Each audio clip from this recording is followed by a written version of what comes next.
How are you? How are you? Blessings, blessings, blessings, and more blessings. So listen, just a quick praise report, encourage, encouraging word, an update. I know that some of us are still trying to get over the Ohio State defeat. Yeah, it was bad. It was really bad. But these things happen. They come and they'll go, and they come to pass. But I learned a lesson. We learned a lesson. And I just wanted to share this with you because some of y'all might be a bit discouraged today. And maybe this little quick, generic, praise report, testimony will encourage you on today and give you a brighter outlook. So we went to the game. Most of y'all know that follows. And so we were down there a couple days. And while we were there, we were out and about. I mean, it was hardly no sleep. And so it was pretty brisk, especially at night, because we were out and just walking around and doing this, that, and the other. And so when I left, I prepared for the worst. So I took, all my Carhartt stuff. I took my boots, my extra socks, gloves. I felt that I had, all the bases covered.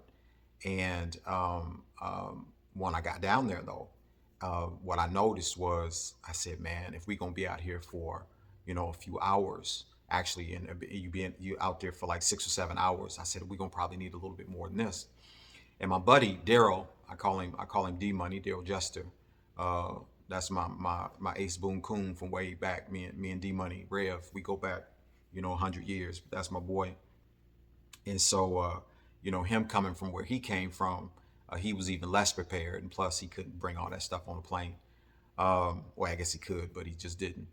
Um, and so, as we were out, we noticed that it was just a bit too cold. We ain't 29 no more. You know what I'm saying? And especially me, I'm 39, but I ain't 29. And so, the drip is a little bit different for me now. I remember when I was wearing the Jerry curl, and I had a Lottie body, and I lived in Mansfield, Ohio, and we had this stadium called Arlen Field, and I stayed on a street called Roland Avenue, and I would walk from Avenue to Arlen Field, and I had the Lottie body dripping down my back on my coat, and I was trying to be cute, and I'm walking down, and my head was cold. And at that time, all that stuff I could handle that. I could weather those storms because my body was young. And when I think about that now, I get sick just thinking about going out like that. I get my just I just freaks I freaks out. I freaks out. That's right, freaks. I freaks out. So anyway, we went head on and gathered more gear. And so we got extra stuff here and there. When we did that, we did it with the anticipation of the weather report, which said it was going to be this, that, and the other, which was going to be bad. So it was going to be not a gloomy day. Yeah, it was going to be a little sunshine, but cloudy is what it was calling for. And temperature was going to be 22 degrees with a wind chill factor of 16 to 17, and they were spot on with that. And so our time outside though alerted us that we wouldn't be able to handle it with the stuff that we had. So we went on and gathered all the other stuff. Speed the story up here. So we get to the stadium on game day, and or we get to the parking garage, and then we got a 15-minute walk. We walk in, and we all bundled up, right? And so it's 15 minutes as we walk, and we getting hot because we at this point we overdressed, and we saying, come on Hawk, do your thing, come get us, right? Because we ready for you. And at that time, the Hawks said, don't worry, I'm coming. And so the first couple hours, we were pretty good, right? And zip down and all that stuff. And we did all the little pregame festivities and what have you, right? So here's the thing, though. This is the testimony and the encouraging word that I want you to take home. We get into the stadium, and when we get into the stadium, the sun comes out, and we didn't notice the sun when we was outside the stadium. But when we get inside the stadium, the sun comes out. And he and I both, we looked at each other because when we was looking down on the field, we couldn't see. You couldn't see the players. It was glaring. The sun was so pronounced that it overshadowed everything. The sun was so pronounced that it overshadowed the forecast from the weather people, whatever you call it, meteorologists and all that stuff.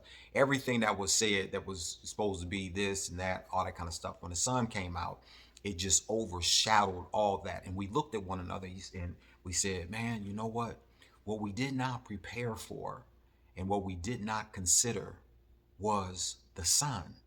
We didn't anticipate the sun. We didn't give the sun no regards in our preparation and our tomorrow and what we were looking forward to. We didn't include the sun. All we did was we included gloom and doom and cold and this and that and all that kind of stuff. And when we got there, the sun came out. All the stuff that we had on, we really need to start unzipping and taking off layers. Why? Because it wasn't going to be as bad as we thought it was. Why? Because the sun came out and interrupted all the other things. What am I saying? I'm saying this. It's a lot of people today that you've been living in a space of doom and gloom. You know, they said it's going to be cold, it's going to be wind, it's going to be hail, temperature's going to be down below 30 degrees, and this, that, and the other. And you got to get food because the food is scarce. The price is going up. Ain't gonna be no gas. This ain't gonna happen. That ain't gonna happen. Unemployment. You got this. You got the Republicans. You got the Democrats. You got all kind of stuff that is just got you in a whirlwind. But what this trip taught me, in the midst of me being very disappointed in the loss to Michigan, was what it taught me was that whatever you do, don't not consider the sun. And when I say the sun, and I did that, I want to do that I got the sun that's beaming through this window right now and beaming on me because the sun makes a difference. And I'm not talking about the S-U-N, although it's a type and a shadow of what the S-O-N is. And one thing about it, when the sun came out, the sun was overpowering. And I mean forcefully, it just overshadowed everything. And I don't know where you at today, but maybe like us, we didn't consider when we kept walking past those sunshades at those stores where it would enable us to enjoy things that we were looking at and that we wanted to participate in without being blinded and putting up protection, because the sun can be so dominant, right? And there's a lot of other people that was in there, they was doing the same thing because we were all prepared for the worst. But the shades is what we needed. And we said, man, you know what? We did all that preparation in the dark and in the cold and at night and in gloom and bad forecasts. And we never considered the sunshine. We never considered the good. We never considered the praise. We never considered the worship. The glasses was the praise and the worship. A lot of us, where we are today, and God is saying, listen here, I don't care what you're hearing. I don't care what this and that is going on. But if you just anticipate me, how do you anticipate me? Get the glasses. The glasses symbolizes the praise. The glasses symbolizes the worship. The glasses symbolizes the trust. The glasses symbolize, the shades symbolize the hope. And we're walking around now because everybody got all these bad reports. In Isaiah 53, it says, in whose report will you believe? And so in Isaiah 60, it says, rise and shine, for the light has come. The glory of the Lord has risen upon me. And so I think that's where it's at. I just wanted to share that with you on this wonderful day, in the midst of everything that's going on, in the midst of all the conversation, in the midst of all the hopelessness and helplessness with a lot of people. The sun is just waiting to beam through everything that's up against you and shine on your life, shine on your sickness, shine on your lack, your poverty, your finances, shine on your health, shine on your relationship, shine on your marriage, shine on just everything that's up against you, all the walls that's up against you right now. And so that comes now with the anticipatory